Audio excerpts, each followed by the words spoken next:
Polisi menyebut api diduga berasal dari baterai drone yang terbakar di lantai dasar dan langsung menyambar ke lantai atas gedung. Kini polisi tengah melakukan olah TKP untuk menyelidiki penyebab pasti kebakaran.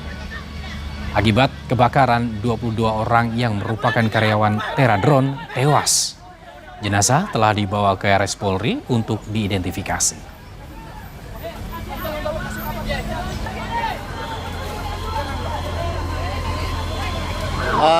Terakhir angka korban adalah 22, di mana 7 orang laki-laki dan 15 orang perempuan.